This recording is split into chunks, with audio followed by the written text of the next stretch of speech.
Hello, YouTube divers. This is Water Dive 122, and I want to welcome you all to another episode of Magic Metal Mondays. Yes, we are going to be getting back to another album review today. So, I've already reviewed 2 albums from Halloween, 1 album by Yes, and 3 albums from Sabotage. And we are going to be moving on to a different band. We're going to be talking about my favorite band of all time, Rush. And as you can see, I'm wearing a Signals t-shirt, but I'm not going to be talking about Signals today. That will definitely be for another video. I'm going to be talking about the 1978 album Hemispheres, also known as my favorite album of all time, which I guess is a spoiler alert. This album is amazing. So let's just not waste any time. Let's get into the review. Let's get into the backstory of this record.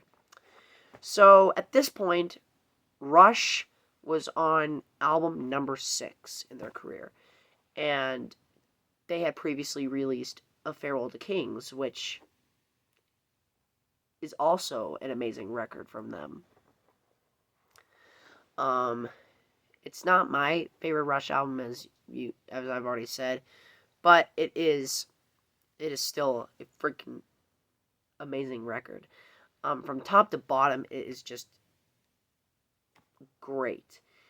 And Hemispheres was for all you Rush noobs out there, Hemispheres was the album that followed up this one, specifically with the ending track on Farewell to Kings, Cygnus X1 Book 1, The Voyage, and the opening song from Hemispheres, which is Cygnus X1 Book 2, Hemispheres.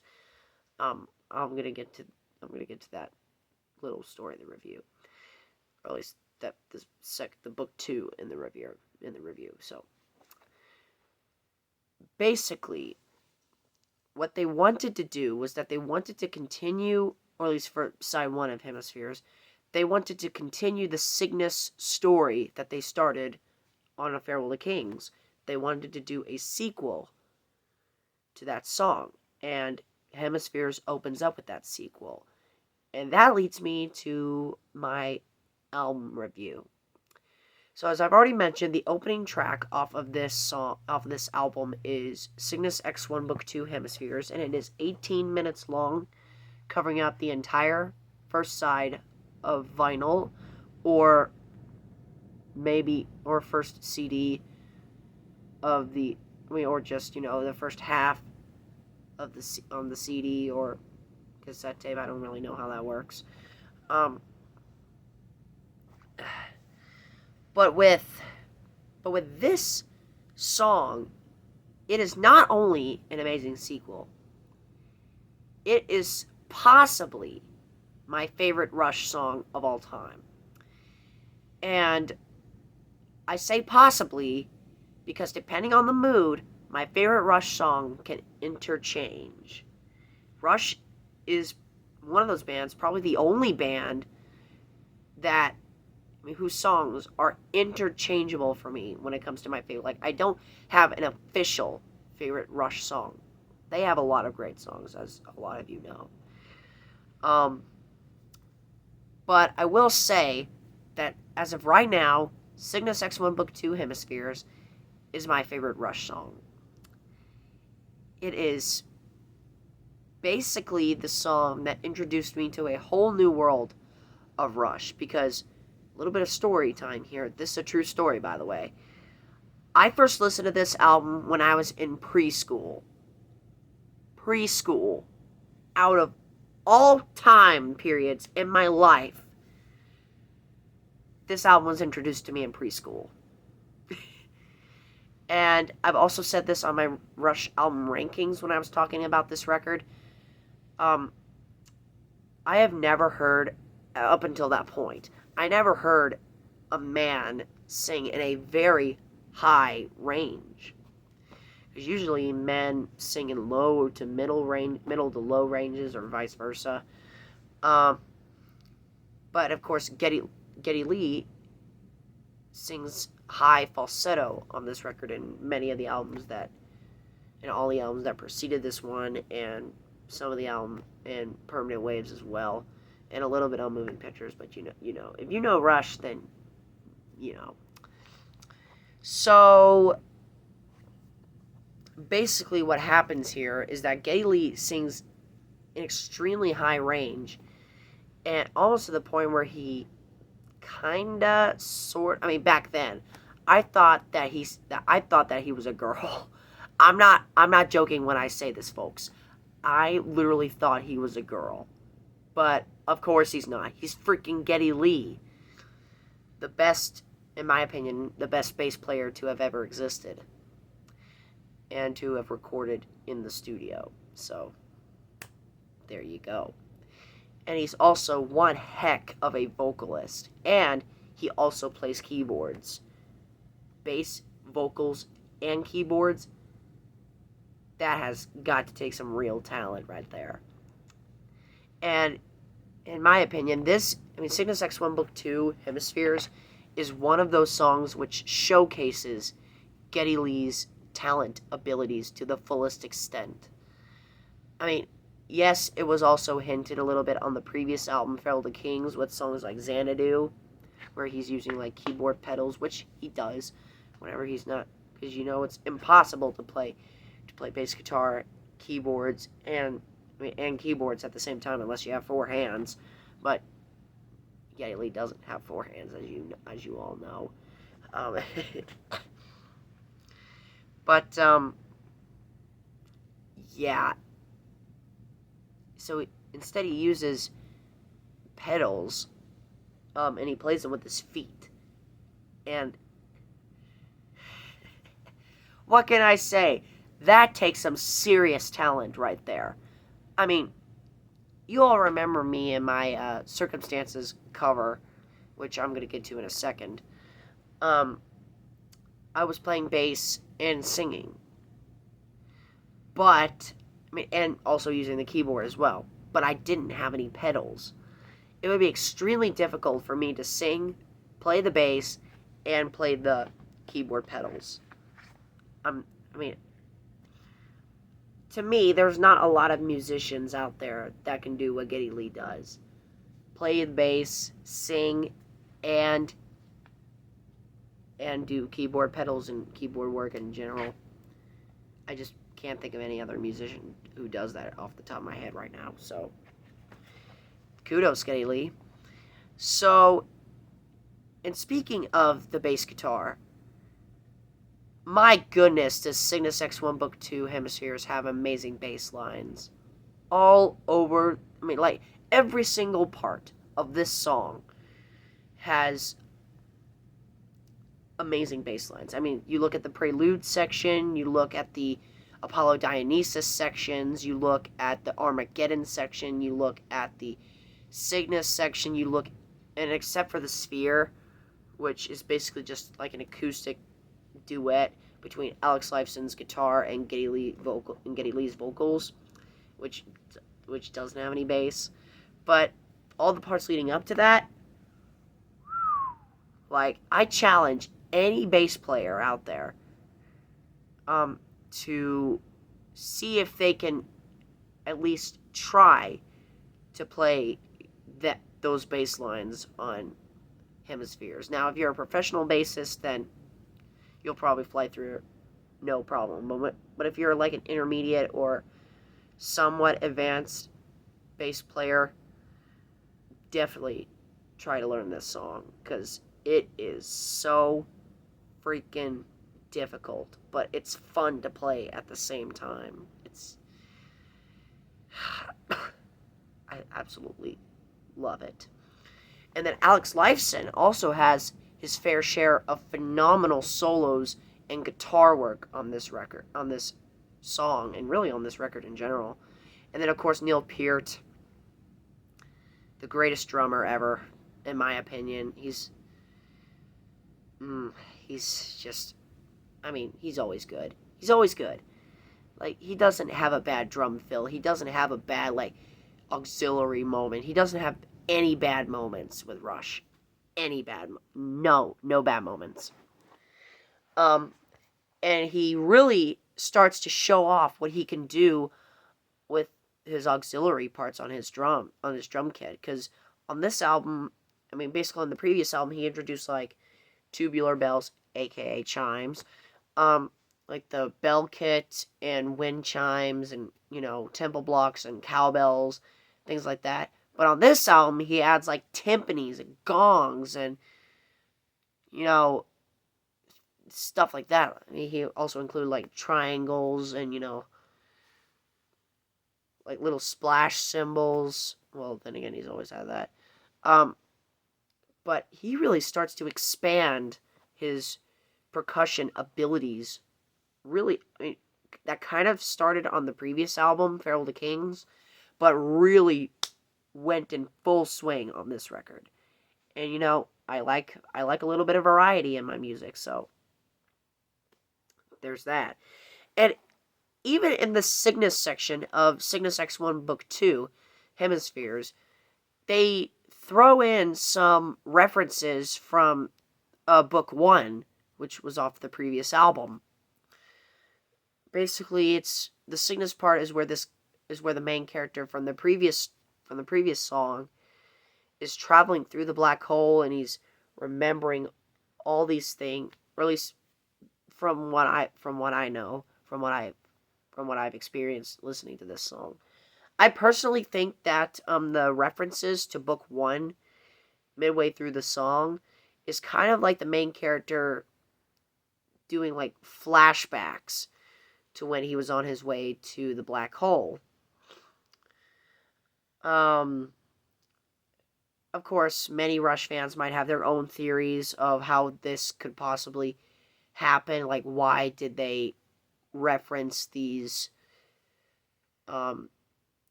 these moments and riffs and things like that from the prequel of this song? I personally think it was because I personally think it was like the main character flashbacking to what he's already experienced before plunging into the black hole.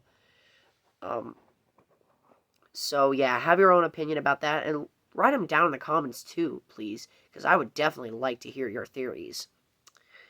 And then of course, and I forgot to mention this too, before the Cygnus part, like when Armageddon ends, we get one of the most memorable riffs from the prequel. Da da da da. That doom spooky riff. It's like it's so heavy. I love that freaking riff.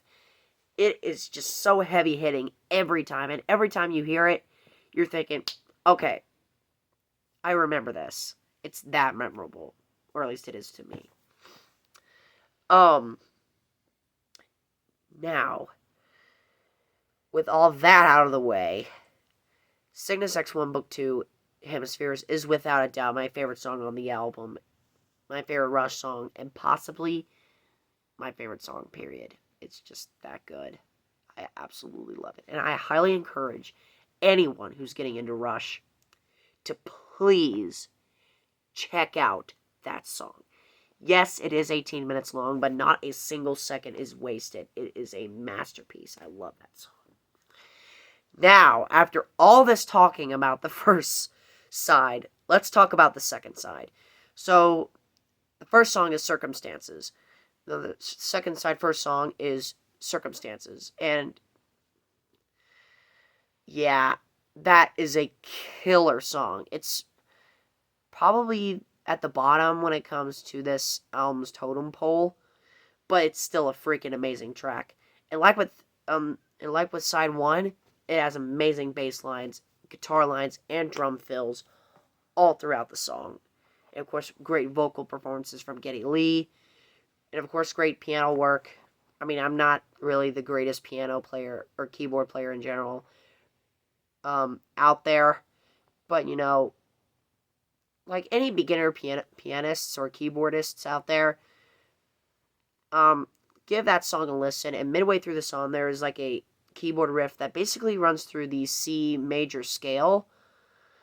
And if you're learning scales for the first time, maybe try to learn that riff. It's really good. Now, track number 3 on here, and the second track from the second side, is The Trees. Oh boy, this is probably the heaviest song on the album, especially when it comes to, like, the main story, I guess, that's behind this record. No, not record. I'm talking about The Trees. Basically, like, greediness and selfishness. It's basically a big key factor of how our society is suffering these days. I mean, yes, there is only like 2 parts in the entire song where Geddy Lee has vocal lines, but those 2 parts are beautifully complemented with great instrumentals. The song opens up with an acoustic intro, which is interesting given the fact that Rush doesn't really do a lot of acoustic guitar intros on a lot of their songs. And then it just hits you right in the face with the main riff, and or at least with the like little metal type of riff that, in my own personal opinion, has influenced like basically that metal sound ish, kind of, sort of. And then the beautiful quiet section of the song with Neil Peart again experimenting with the auxiliary instruments on his kit. Yeah, it's just so great. And then of course that great rhythm instrumental between the drums and the bass. By far my favorite section of the song. I love that section. And then of course, and then we go back to the final verse and then the song ends. It's just great. Now, lastly, but certainly not least, track number 4, the final song on the album. Yes, there's only 4 songs. La Via Strangiato. It is a 9.5-minute instrumental, but it is the greatest, it's, in my opinion, the greatest instrumental ever written. And it's without a doubt one of the greatest. This showcases the amazing musicianship that these 3 had. I mean, like with The Trees, La Via Strangiato has like a little bit of an acoustic intro with a guitar used like on that has nylon strings rather, and then it builds up. Keyboards are featured in here, and then it hits you with the bang, and then it hits you with what I consider to be the main riff, which is the Strangiato theme.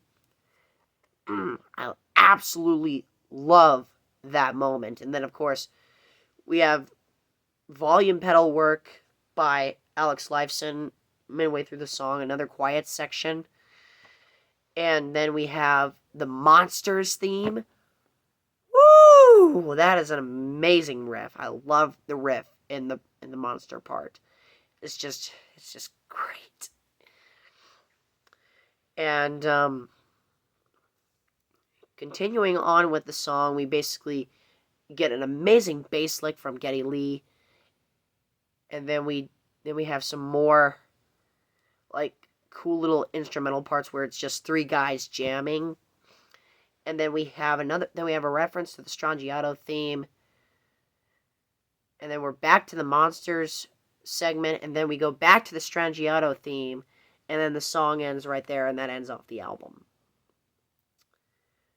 La Via Strangiato is without a doubt my favorite instrumental of all time, and it is one of the best Rush songs ever, one of the best instrumentals ever written. And of course, it's my personal favorite instrumental. Yeah, I never get tired of any of these songs on Hemispheres. It is that great of an album. So now, with the album analysis out of the way, we're going to talk about my final rating of this album. My final rating of this is going to be tough for me to rate. Actually, no, it's not. It is a perfect, if you really want a perfect album, Hemispheres is the album for you. This has no bad moments. No songs have any dull moments, no bad moments, nothing like that. It is a crystal clear, perfect record, And that is why it's getting a solid, and I mean solid, 10 out of 10. So with that said, that concludes this edition of Magic Metal Mondays. Thank you so much for watching, my fellow YouTube divers. This is WaterDive 122 signing out, ready to dive into more fun on YouTube. Thanks for watching.